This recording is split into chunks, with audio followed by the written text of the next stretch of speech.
Abigail, who joins us in Las Vegas. Abigail, you're on the Ken Coleman Show. Hey, Ken. Thanks for taking my call. Sure. How can I help? So I was laid off from my job. I work as an art coordinator for a print company. Uh-huh. And I've pivoted to take classes online for UX design. Okay. So I'm hoping or anticipating that as I study and gain new skills for about 5 months, I'd be able to weather this through and find a new job. Okay. So I was wondering if I had the opportunity to get my job back because it's only a temporary layoff. Right.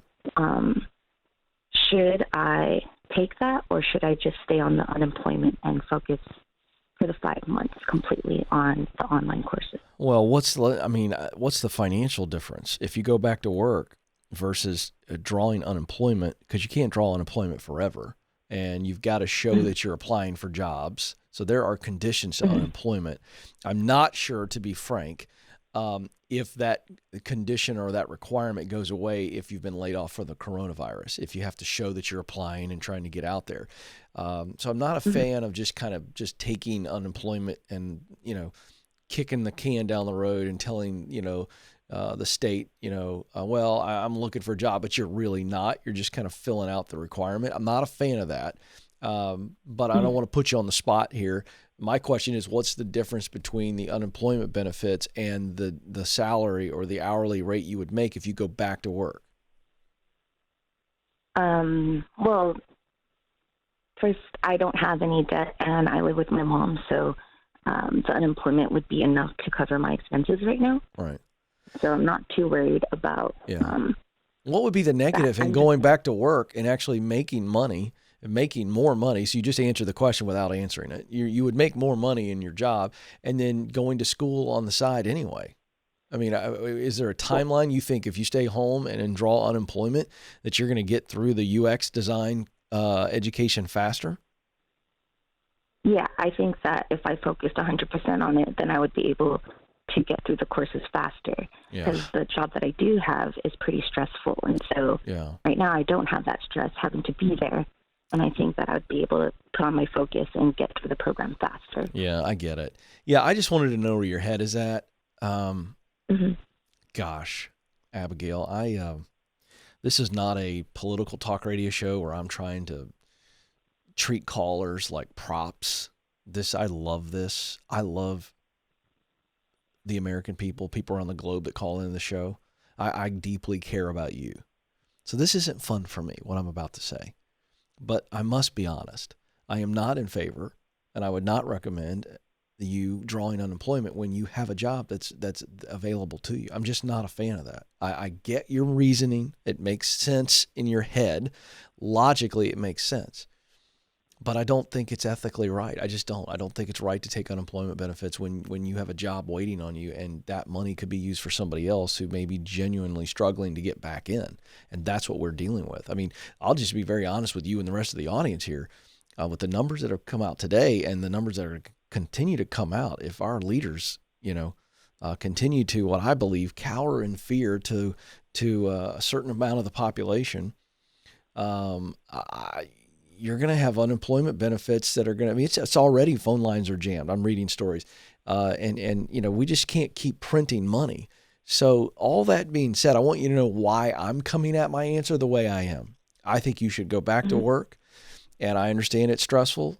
And when we're talking about the job economy coming back on some level, if you can get another job that's not as stressful, then that's what I would tell you to do. And it's more money. It's better for you anyway. Your timeline may be a little different, but I love that you're safe and you can stay with your mom right now.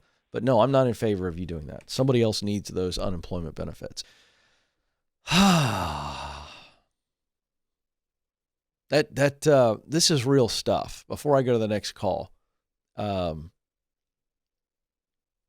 this is real stuff. People going, hey, I want to make some decisions here, and I'm going to keep drawing unemployment. But folks, all this stuff right now, I'm so sick of seeing celebrities and all these people, hashtag stay at home, do your duty. All of a sudden it's become this moral conviction. Let me tell you what else is, your contribution isn't just social distancing right now.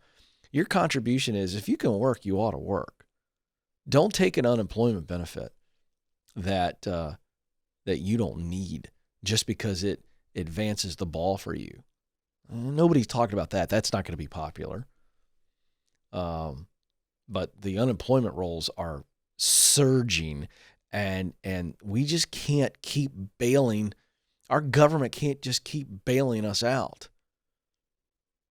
We can't.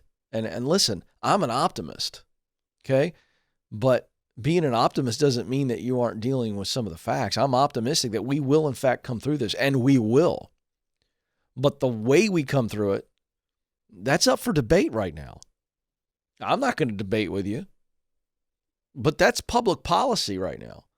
And so don't think of the greater good here, not just in social distancing, but our economy and people getting back to work and their livelihood. Well, Ken, you can't talk about livelihood if people aren't alive. Spare me right now.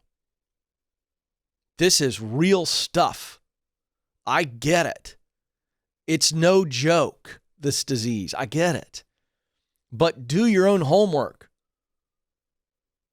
Start to look at, how do we mitigate but still participate in the economy? We got to start looking at that, folks. You're thinking it and feeling it. I'm not the only one. But this has a ripple effect. So please make a decision. If you can work, please work. Don't just take unemployment because you didn't like your job.